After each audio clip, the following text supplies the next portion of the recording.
Hello दोस्तों, नमस्कार। स्वागत है आपका मेरी एक और वीडियो में और आप देख रहे हैं इनकम इन पहाड़। दोस्तों, आज की वीडियो बहुत ज़्यादा इंटरेस्टिंग होने वाली है क्योंकि आज हम आपको लेके चलने वाले हैं एक ऐसे सफ़र में जहां आपको सीखने के लिए बहुत कुछ मिलेगा और साथ में आपका मनोरंजन भी होता रहेगा। और सबसे बड़ी बात यह है कि ये एक ऐसा बहुत बड़ा बिजनेस आइडिया है जिसे समझा तो बहुत आसान जाता है, लेकिन इतना आसान करना इसे है नहीं। तो चलिए, हम किस बारे में बात कर रहे हैं तो इस वीडियो में बताते हैं, इसलिए वीडियो के अंत तक जरूर बने रहें। और जो लोग हमारे चैनल पर नए हैं, प्लीज़ चैनल को सब्सक्राइब कर दे यार, एक बटन ही तो दबाना है। तो चलिए दोस्तों, सबसे पहले इस वीडियो की शुरुआत होती है हमारे घर से, जहाँ से हमें कुछ दूर पैदल जाना होता है और उसके बाद हम जाएंगे बाइक से एक ऐसे सफ़र पे। और उसके बाद फिर हम उससे आगे कहाँ जाएंगे, क्योंकि उससे आगे गाड़ी जा नहीं सकती।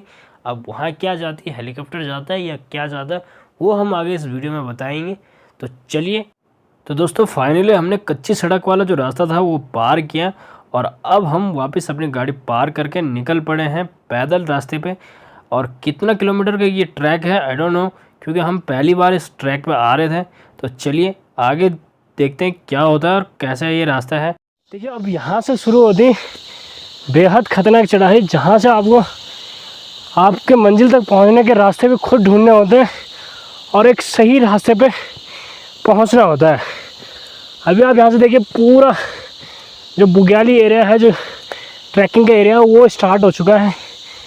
दूसरी बात जो मैं बताना चाहूँगा कि उत्तराखंड ट्रैकिंग का एक बेस्ट प्लेस हो सकता है, क्योंकि यहाँ पे आपको बेहद ही रोमांचक चीज़ें मिलती रहती हैं। दूसरा, जो ट्रैकिंग के दौरान जो सबसे मेन चीज़ होती है वो है आपका पानी की बहुत ज़्यादा ज़रूरत पड़ती है। और उत्तराखंड के जो ट्रैकिंग वाले जो रूट हैं, इन पे पानी की कोई दिक्कत नहीं होती। आपको जगह जगह पे जो नेचुरल जो स्रोत हैं वो मिलते रहते हैं। तो चलिए आगे आपको और भी रोमांचक चीज़ें दिखाएंगे और जो सस्पेंस है, हम कहाँ जा रहे हैं और किस चीज़ के लिए जा रहे हैं, वो हम आपको आगे बताते रहेंगे। इसलिए वीडियो के अंत तक ज़रूर बने रहें। और ये सुंदर वादियाँ अभी आपको मैं ये दिखाता हूँ।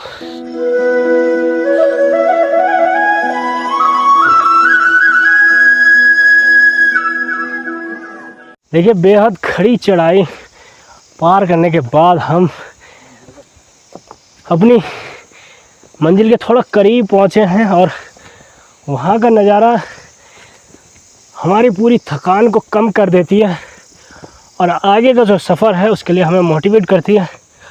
और इस तरह का जो नज़ारा होता है वो बेहद खूबसूरत होता है और एक अलग सी वेव आपके माइंड में चलती है, अलग सी फीलिंग आती है कि वाह।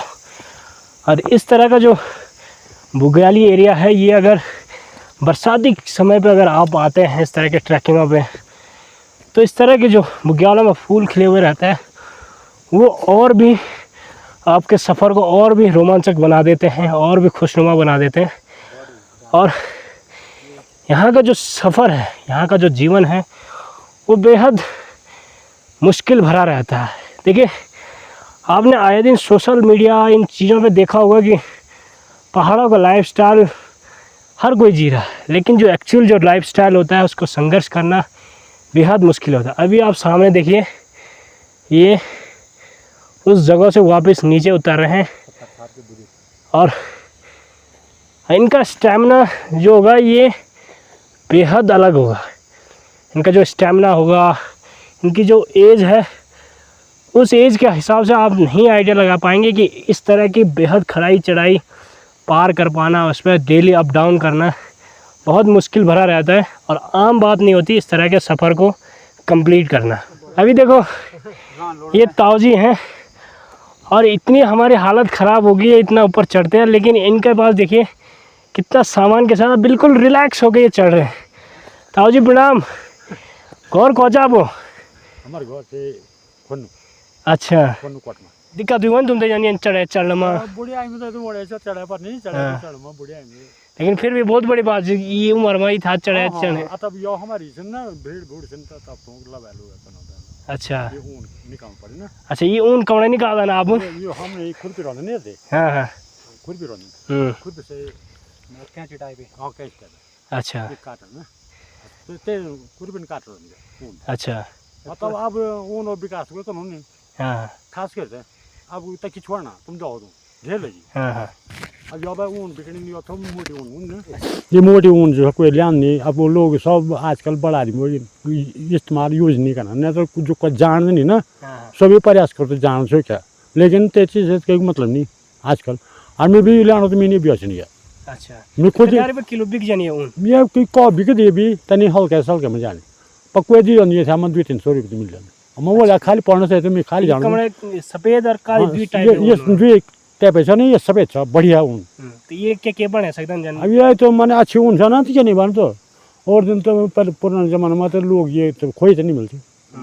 बढ़िया ऊन तो फिर भी अब देखो होता क्या है चीज़ों को अच्छा मार्केट नहीं मिल पाता आज भी अगर सही मार्केट में अगर ये ऊन पहुंच जाए क्योंकि प्योर ऊन है अगर आज भी ये ऊन अगर सही मार्केट में पहुंच जाए तो आराम से 250 से 300-400 रुपये किलो ये ऊन आराम से बिक सकती है। धन्यवाद बहुत बड़े लगे आपसे बात करिए थे बाकी आप भी लोगों की वजह से अभी भी उत्तराखंड में ये जो ऊन का जो कार्य है ये अभी बचे हैं जो क्या क्षेत्र में हाँ क्या ये लोगों काम बंद कर अब तो अगर आप उत्तराखंड के जो यहाँ का रीति रिवाज है उसको बचाने में अपनी भूमिका निभाना चाहते हैं तो आप इन भेड़ पालकों से इस रुई का अवश्य खरीदें। इन रुई के द्वारा बने हुए जो प्रोडक्ट होते हैं इनको अवश्य खरीदें ताकि इनका भी अच्छा रोज़गार इनको मिल सके और इस चीज़ को बढ़ावा मिल सके और ये अच्छी कीमत में आपको मिल सकते हैं। अगर आप लेना चाहते हो आप हमारे कमेंट्स में ज़रूर अपना एड्रेस और मोबाइल नंबर डालिए क्योंकि मैं इन जगहों से टच में रहता हूँ इसलिए यहाँ बेहद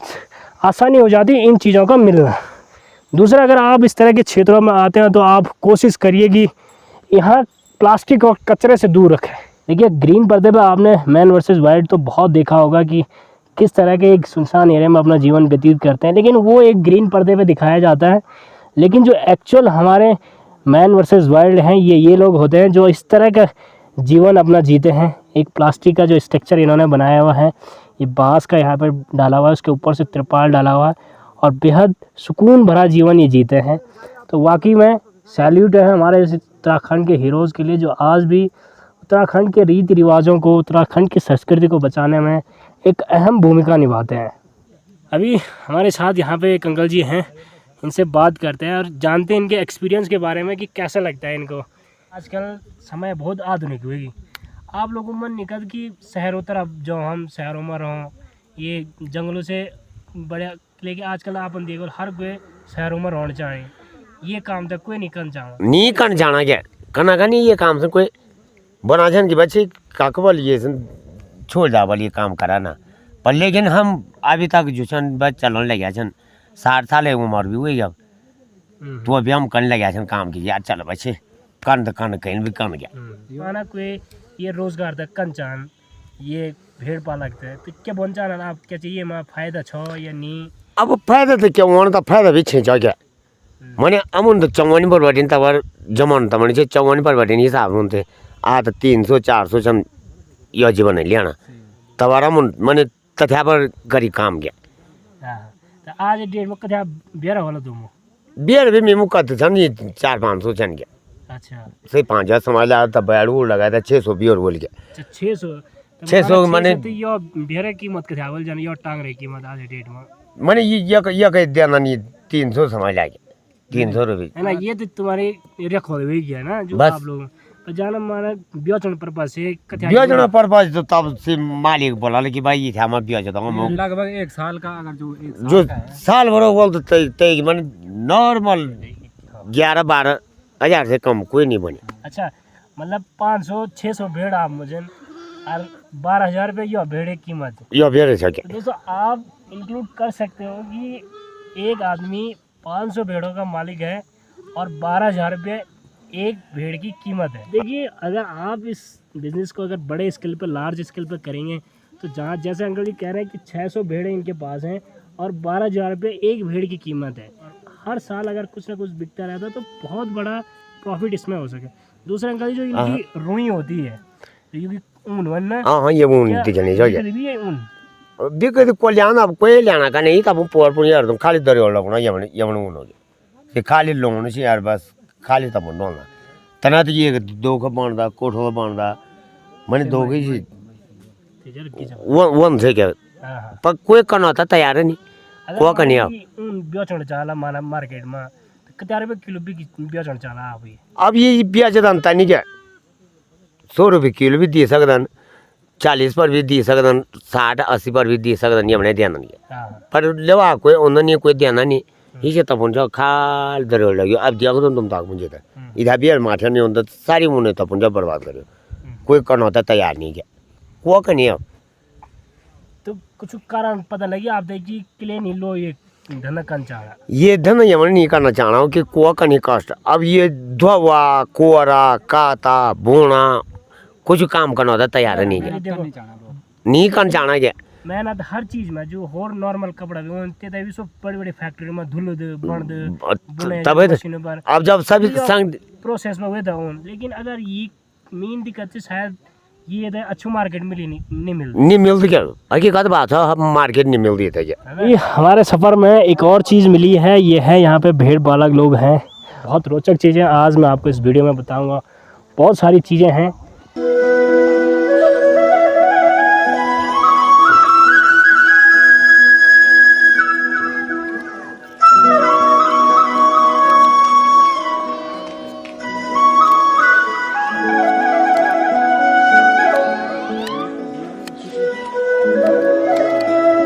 देखिए अभी हम पहुंचे हैं इस जगह पे और ये उत्तराखंड के पहाड़ी क्षेत्रों का एक त्यौहार होता है और ये इसको कहा जाता है लाई मेला।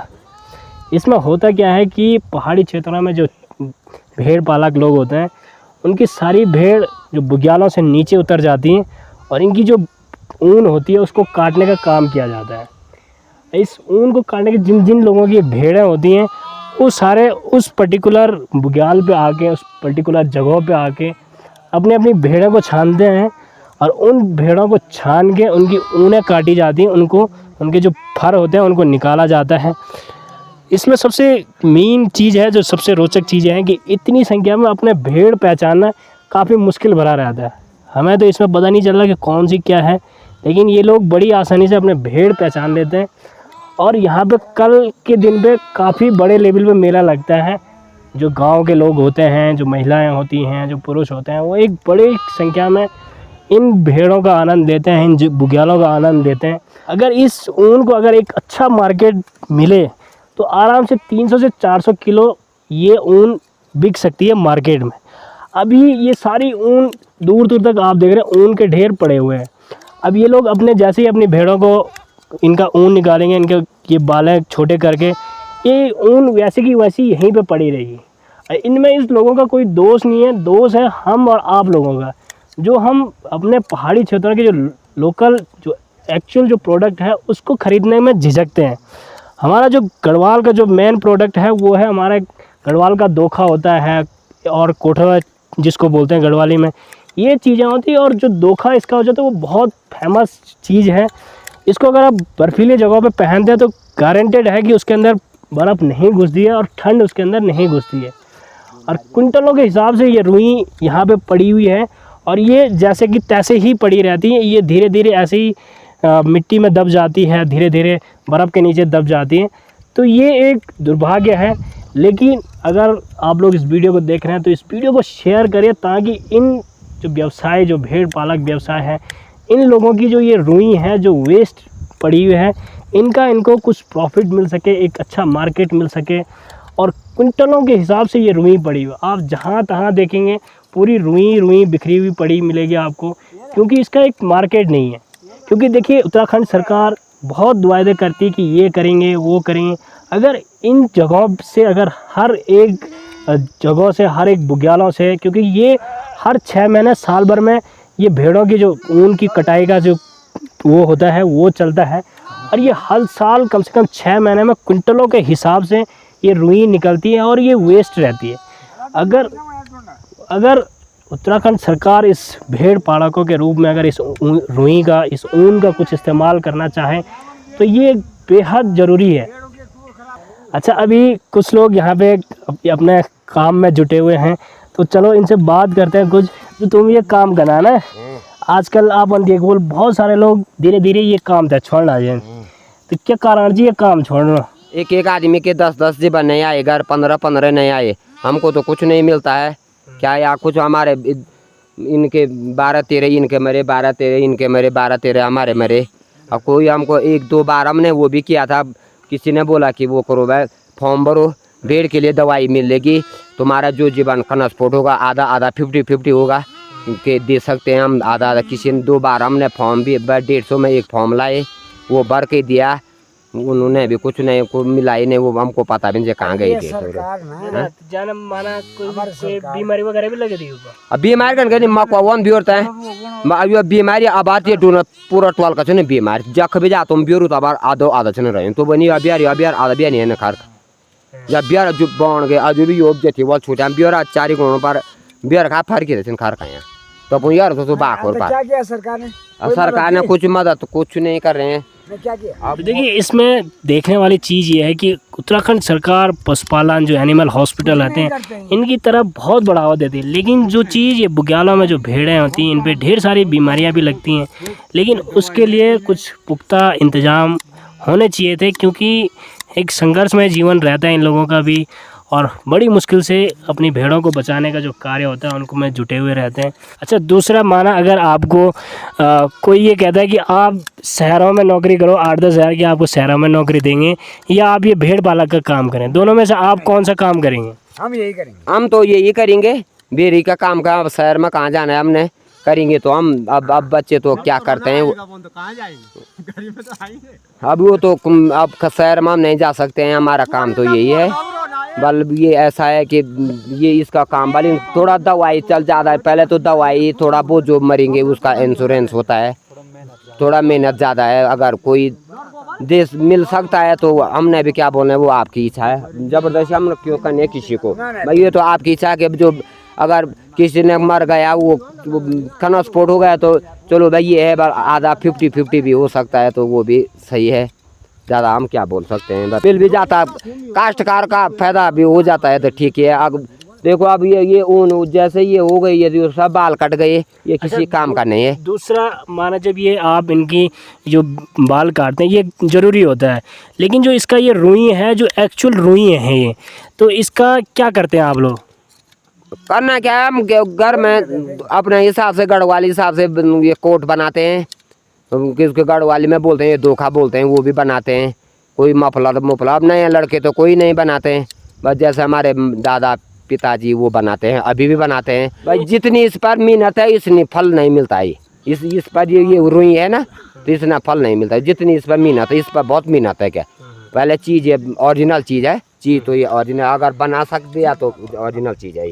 अच्छा, माना इस रुई को एक अच्छा मार्केट मिले, इसको शहरों में भेजा जाए तो कितना रुपये किलो लगभग आप इस रुई को बेचेंगे?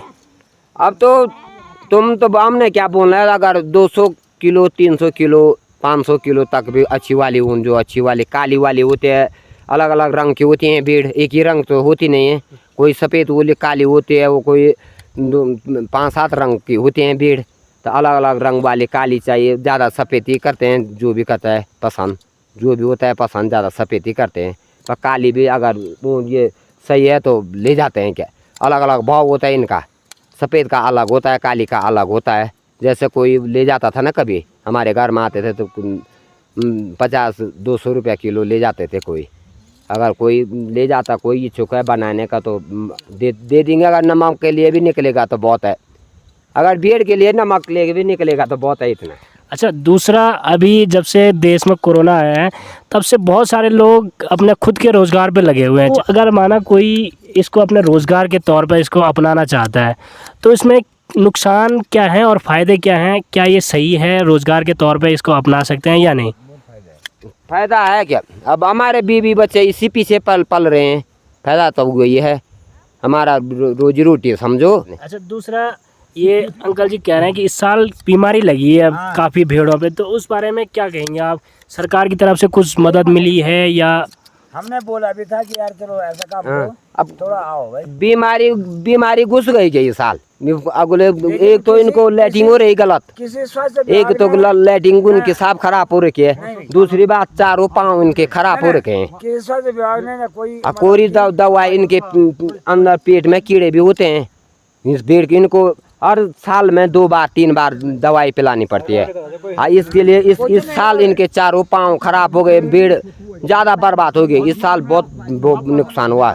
अगर जिसके 50 होंगे तो उसके 25 आए, या जिसके 20 हैं तो उसके 10 आए। इतना नुकसान हुआ। तब जंगल में छोड़े, कोई ने शेर ने खाया, कोई बालू ने खाया, कोई अपने आप वो चुंग नहीं सकते, वो अपने आप मरे। इस साल बहुत नुकसान हुआ। तो ऐसा है तो वो करना क्या, तो थोड़ा बहुत जिसके 20 है उसके 10 आए, उसके 10 है उसके 5 है।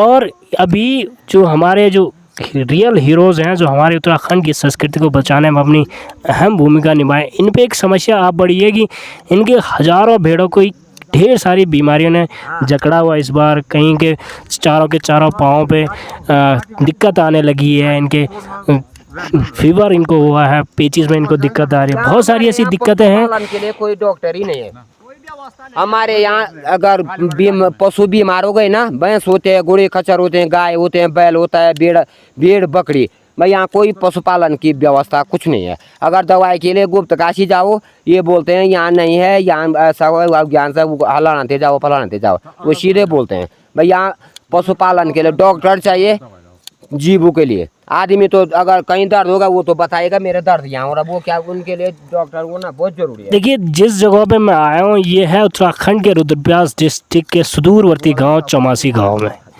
चौमासी गांव लगभग मेन मार्केट से 60 किलोमीटर की दूरी पे है, और यहाँ पे 60 किलोमीटर के डिस्टेंस में एक भी एनिमल हॉस्पिटल नहीं है। जबकि इस एरिया पे सबसे ज़्यादा जो जानवर वाले लोग होते हैं, जो गाय भैंस वाले लोग होते हैं, जो जानवर पशुपालक लोग होते हैं, वो बहुत बड़े लेवल पे यहाँ रहते हैं। आप मेरे साथ चारों तरफ देख सकते हैं, हज़ारों की संख्या में भेड़ हैं। लेकिन दुर्भाग्य है कि इस एरिया पे दूर दूर तक भी कहीं जो एनिमल हॉस्पिटल है उसकी सुविधा नहीं है। इन पे बीमारी हो जाती है, उसके लिए दवाई की व्यवस्था नहीं है, दवाइयाँ प्रोवाइड नहीं करवाई जाती टाइम पे, जिसकी वजह से जो पालक लोग होते हैं, पशुपालक लोग होते हैं, उनकी बहुत ज़्यादा दिक्कतें उनको होती हैं, बहुत ज़्यादा नुकसान उनको होती है। नुकसान हमको कुछ नहीं मिल रहा है। अगर हम दवाई भी लाते हैं, दवाई भी अपने पैसों से लाते हैं, लाना कहाँ से है? बात तो ये है ना, दवाई है ही नहीं, किसी को जानकारी है नहीं, डॉक्टर ही नहीं यहाँ के। क्या होगा इस बीमारी का पता तो किसी ने नहीं किया कि भाई जब भेड़ के 4 पाँव डूने हो गए तो वो चलेंगे कैसे? अभी देखो इनको यहाँ से थोड़ा आगे लगाओ, 100 जुबान भी नहीं जा पाएंगे ऊपर।